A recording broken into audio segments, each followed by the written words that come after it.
name's Alana Jelinek. I'm a Vice Chancellor's Research Fellow in the School of Creative Arts in the University of Hertfordshire.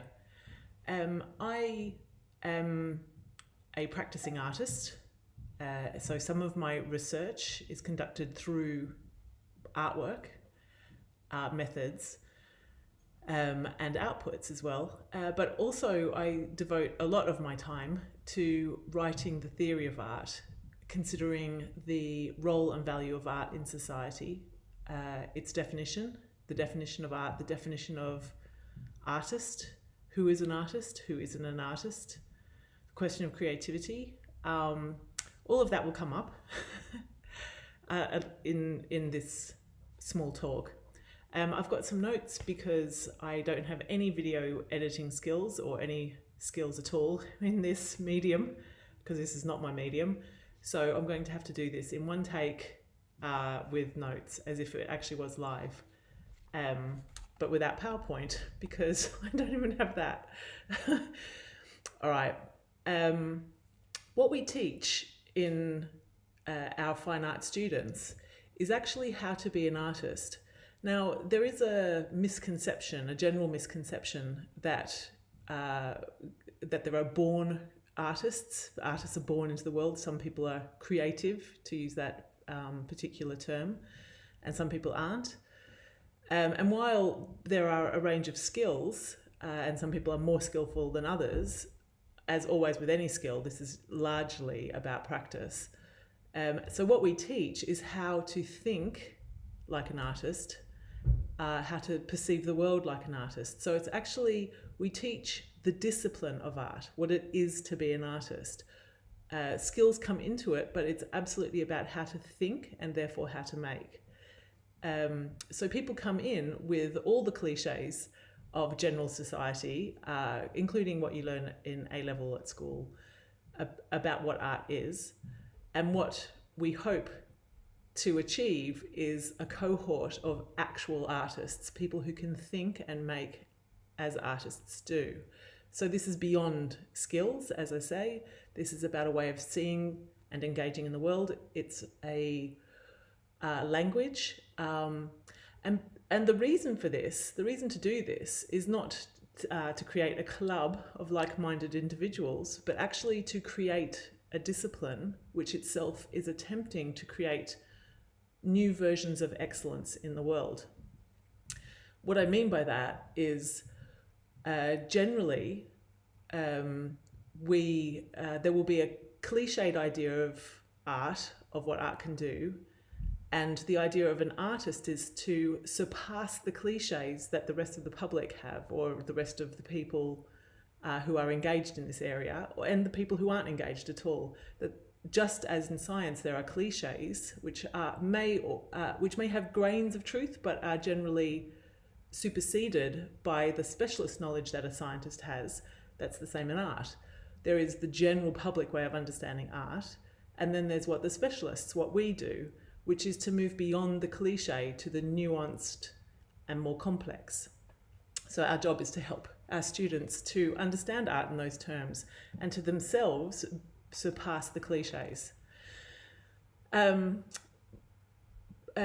Generally speaking, though, there is a misconception around, or let's say a conflation of art and creativity. Now, my argument in my books, my theory books, one is called This Is Not Art, and my current one, the one that's coming out in August, is called Between Discipline and a Hard Place, The Value of Contemporary Art. So I write about this quite a lot. So there is a conflation between creativity and, let's say, play with paint, excuse me, and clay and other so-called artistic media, and what artists ourselves do, creativity and art. Now, my argument has been for many years now that creativity exists in every sphere and definitely across academia. It is as creative to be a scientist or an engineer as it is to be an artist. It's just that our language and our medium is different. And for historical reasons, which I won't go into here, creativity and art has been conflated, have been understood as the same thing, but creativity exists in all spheres of life.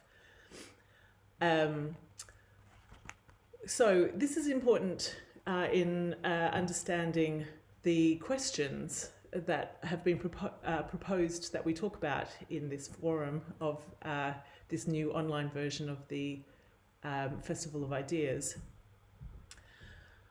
What's interesting is that there has been a great deal of media attention on creativity, which has been understood as art or an artistic practice, and it's been led by people like Grace and Perry, but BBC Channel 4 has also had like life drawing, where you sit at home and you draw the model. So there's been this emphasis in the COVID-19 restrictions, the lockdown that we're mostly adhering to, on general creativity across the population through art, and it's understood to be artistic. Now, I am going to argue that this is not artistic. This is an outlet for enjoyment, for perhaps therapeutic purposes, but this is not what artists do. This is not what a professional artist do. And interestingly, there is a really big difference in my experience with my friends and colleagues who are professional artists, as well as professional academics and writers, that we have found it extremely difficult to be creative at this time. Creative in the sense of what we do professionally. Many have taken up embroidery or other forms of not professional engagement, which are creative, let's say, to use the general public understanding of that word. But that's not what we do professionally. And many of the people I know are finding it very, very difficult to engage in their professional discipline at this time. And arguably, it is because this is not a creative time. This is a time for reflection and not for making at the level that we make. We need time to gather our thoughts, to reflect, to respond with meaning to what's going on. It is not, art is not and never has been, even in the Romantic era, simply self-expression or simply therapy. It never has been. It's been misunderstood in the 20th century in those terms, but this is to actually misunderstand the Romantic moment where these things became slightly equated. So for me, even though I was asked to respond to the art one part of the provocation, I'm actually interested in responding to part two, because I think that artists are not actually working in the restorative vein. It may be, art may be restorative for audiences. I'm not going to take that away from the audience experience of art, but thinking about this as a working professional artist who writes about the role and value of art, it is always from the point of view of art and not audience. That's a unique contribution that artists make to this field, which is heavily dominated by art historians, philosophers, anthropologists, critics, and of course the general public. So what I would like to very briefly discuss is thoughts on a post-pandemic future. And my thoughts in this aspect is I'm hoping that there is a general public appetite for understanding science as a consequence of facing a world where there is great deficits in that knowledge. And the reason why I'm coming from this perspective is actually because I have a research proposal which is working with a virologist, Naomi Forrester Soto, and a linguist, Saskia Kirsten. Saskia is also with the University of Hertfordshire, and Naomi is with the University of Kiel. And we are proposing, and have been proposing since before COVID-19, to work together. So as a practicing artist who writes theory of art, a linguist, Saskia is a linguist, and Naomi is a virologist, who looks at viruses and the vectors, the relationship between vector, virus, and host, vector being whatever it is that brings that virus into us, usually mosquitoes, or often mosquitoes, and the host being the human body, for example, or the animal body, and the relationship between these. The reason to work with a linguist is because all new knowledge, is framed by metaphor. This is how science has progressed historically, where a new metaphor is found to understand something, because a new phenomenon is very difficult to grasp and work with until we find an appropriate metaphor. Now, those metaphors historically have sometimes been inaccurate and led scientists down the wrong path, but they exist. They exist throughout science. They exist throughout all forms of abstract thought. So I'm very interested in the metaphors that we have used, and I have proposed as the principal investigator to work with these two other fields, representatives from these two other fields, to really get to grips with questions of how we understand viruses and the relationships between bodies and viruses. As I say, I was interested in this before the COVID-19 outbreak. It just seems to be a bit prescient now. But I was interested because I actually use scientific metaphors when I try to talk about the role and value of art in society.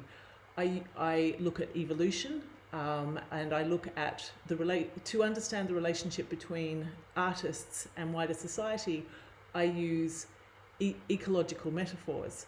So for me, if I'm going to draw on these metaphors, I need people to understand the science in the first place. So that's where I'm coming from.